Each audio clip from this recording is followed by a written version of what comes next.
Welcome to RimWorld and welcome to the channel. I am Twisted Logic. In this video I'm going to be going over the mods I added to RimWorld to make it more like Kenshi and some of the settings for them. Like, share, and subscribe. There's going to be a link in the description of this video which brings you to this mod list, and if you'd like to you can subscribe to all of them or you can just pick and choose, but they're going to be out of order. The way that the mods load is it's going to load the top one, whatever's on top of the list, then it's going to load the next one down, then the next one down, and so the order does make a difference. However, it doesn't make too much of a difference as long as you have the core ones on top. Like you want Rim-Hivers, and then you want any patches underneath that. So I have humanoid alien races, which supports the races down here. No vanilla apparel. Disable vanilla non-melee weapons. So this is going to disable firearms and grenades and stuff. Yeah, Kenshi apparel pack, remove spacer weapons because the disable non-melee weapons didn't really do it. Kenshi apparel pack patch. Frost and fire, just critters. We got the Rim-Hivers, Hive armory, Rim-Shek, Rim skeletons, Kenshi Shek race, Kenshi Hiver race, Kenshi skeleton race. The scenario patch for the Rim-Hivers queen, Kenshi armory, Kenshi cuisine, and then choose wild animal spawns. We're going to go into the settings for this one. We got crossbows, Zev's rim hair. I think that this one was kind of old before I started and maybe I forgot to remove it. Rim-Kenshi add-on pack beta. This is kind of patches some of the other mods, so I have this lower on the list. Then we have the technology, blueprints, and reverse engineering. We got smoke leaf light, which adds the creation of hashish. Close quarters combat brutality. Combat extended. Close quarters combat brutality patch. World map beautification patch. Not required at all. It makes the map look a little bit better, but it only does that on its vanilla tiles. So any non-vanilla biomes that we add aren't changed by that. We got prepare carefully, which I didn't use. Medical tab, which is pretty standard. Retexture for some of the plants here. Advanced biomes here it adds many biomes to the RimWorld, but that's how I got the volcano and the poison forest biomes. We got a reskin on plants again, as well as game texture reskin. Interaction bubbles, which adds the conversations. The heat map mod and camera plus. This one right here adds more prosthetics to the pawns that are randomly spawn. More of the characters are going to have prosthetic pieces, arms and legs. Then we have our prosthetics workbench, so we can make our own. And there's different levels of the prosthetics as well. We got the practical prosthetics mod. Damage indicators here, which adds the numbers for during combat. And then we have combat training forked light. This one, I had to download like 3 or 4 different combat trainers before I found this one. This is the one that works and it's good. It removes the training weapons, which were a big pain in the original combat training. And then, so you can train with any weapon there. And then the training dummy also doesn't take damage or need repairing. So once I build the training dummies, probably in episode 2, this is going to be great for that. So then we have Statue of Colonist, the alien race patch for it, and the Statue of Animals. So that way we can, at the art table, we can create sculptures. Remove skill decay.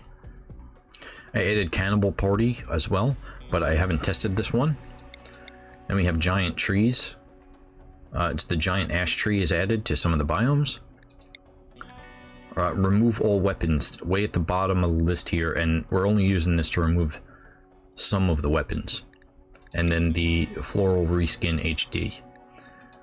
After I started playing, I discovered alpha biomes, which adds some pretty cool new biomes to the game. Balanced prisoner tribute honor. I believe that this is for royalty, but it works with the Kenshi Hiver, Kenshi Skeleton, and Kenshi Shek race. And then we got World Editor 2.0. I haven't played with this one, but if we wanted to, we can create our own custom maps. And we also have Faction Customizer in case we wanted to add the Holy Nation or the Trade Guild. Then we got Cannibal World, makes the cannibal trait almost guaranteed on any pawn. So this one I thought was a good addition if I wanted to play as the cannibals. And then we have the Allow tool, which is really just for troubleshooting and diagnostics. And then the main Frost and Fire I have disabled. So this one was the inspiration for the Kenshi conversion.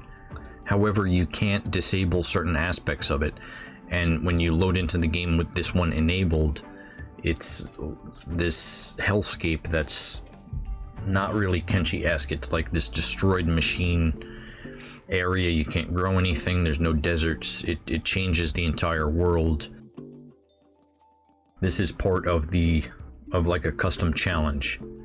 So that was the core of it. And if we go to the workshop page of this one does have the Spring Bat, Old World Bow, Junk Bow, Eagle's Cross, and the Ranger. However, the weapons pack didn't export those, and I believe that some of the armor down here also wasn't exported. So when you load up the game, you're going to get this debug log, and it's perfectly fine just to X that out. There's a duplicate node names and stuff like that. Game will run fine without doing anything there. And then we can go into the options and mod settings here. Alien races and animal behaviors, I didn't change any settings in those. They should be old default. Choose wild animal spawns here if I go to the settings of this. And then pick the poison forest. I set the overall animal density 1.8-ish. And then each of the creatures here, Beak Thing I set up to 0.4, Blood Spider is at 0.68. Bone Dog is at 0.5. Disabled the butterfly there, and most of the vanilla animals are disabled. Crab is at 3.5, deer is on 0, the guru I have at 0.82, the goat is also 0.82, gorilla 0.35, and leviathan I have at 0.10. Pack bull is 0.40. Rad is at 0, Skin Spider 0.34, Swamp Raptor and Swamp Turtle are at 0.75, and Thrumbo is at 0.0045, and looks like Tortoise has a tiny chance to spawn as well. Okay. Combat extended settings. I just disabled the ammunition. In interaction bubbles here, I have show when drafted. I just disabled that now. In episode 1 that was enabled. And show combat interactions is disabled.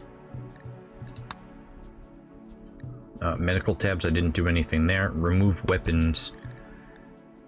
In this one I remove spacer weapons and above. Remove turrets and mortars, remove grenades. Removed industrial armor and gear, remove spacer and above gear, remove industrial apparel, and remove spacer and above apparel. Statue and animal and colonist, I'm pretty sure I left those default. And technology, blueprints, and reverse engineering. I brought the spacer blueprint market price down to 44. So it's not 0, but I brought it down because we're not going to be using them, but if we get one, I'm going to sell it. But I think it was set to something like a little over 1,000, so if I get one, then we're just selling it. And the heat map setting, I just changed custom range minimum to 13 and custom range max to 42 because of the Hiver's comfortable temperatures is, I believe, 17 or 18C to 37C. So I just adjusted there. Thank you very much for watching, and subscribe for more videos.